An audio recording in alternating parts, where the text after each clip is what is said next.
Mary Chestnut in her diary. Scene 1. The South breaks away. This scene takes place in a hotel in Montgomery, Alabama, March 1861. It is 1861. Abraham Lincoln has been elected President of the United States. One of the goals of his party, the Republican Party, is to end slavery. As a result of Lincoln's election, Southern states have begun seceding from the Union to form their own nation. Many Southerners in the U.S. Congress, like James C. Chestnut, resigned from their offices. They left Washington, D.C. to return home.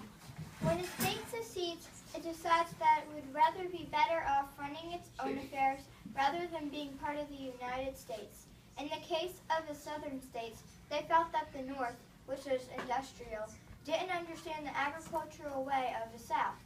The South felt the North was imposing rules that would hurt their economy and culture. Much of the talk in both the North and the South was about what would happen between the two sides. Lincoln, despite his appearance, is the cleverest Yankee type there is. Ugly as sin, always sitting on boxes at the country store, telling the most awful, funniest stories, and whittling away with a knife. Mr. Douglas of Illinois confided to my husband that Lincoln was the hardest fellow to handle that he'd ever met, and Lincoln surely did hammer Mr. Douglas into the ground in the debates. Mark my words, if this country can be joked and laughed out of its right, then Lincoln's the man to do it. Let's just see what happens if there's a war, and the Yankee pockets get pinched instead of filled. Northerners are no more mean and stingy than Southerners, sir. My apologies, ma'am, of course. You're quite correct. Northerners and Southerners share the same vices and virtues. You will try to make war based on Mr. Lincoln's appearance, but that will not do. We know what this is about. Slavery, pure and simple. On the contrary, there is nothing simple about it. Think of the North and the South as having different temperaments. We are incompatible in so many ways: climate, economy, geography, society. We must divorce each other, but let's not fight about it. Let each of us go our separate ways and say no more about it. I hold my tongue, Miss Chestnut. You know that I do. But what am I, the northern woman, supposed to do when I am attacked?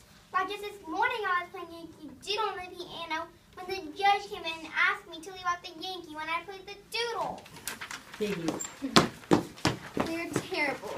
Poor woman, if I were up north, I would expect them to argue against the South, and I would hold my tongue. You were until quite recently in the North, Mrs. Chestnut, as I, until our husband resigned from Congress. As I recall, you did not always hold your tongue. No, but I knew that I should, and I felt quite sorry about it. You are right about Southern and Northern temperaments. Heading the Confederate armies as general would have suited my husband so much better than being president of the Confederacy. People are so hard to please. You should have seen his face when he received the telegram telling him that he'd been elected. You would have thought his best friend had died. Still, it may not come to war, It may not, but if it should, the South is ready. Are we? That night, Mary wrote in her diary, Tonight we talk of ourselves in the North. We only want to separate from them, and yet they put such an indifferent value on us. They are willing to risk all. We are like an unwilling bride. I think incompatibility of temper began when I was made plain to us that we get all the problems of slavery. They all the money through their factories. We would only be too grateful to be left alone. End of scene.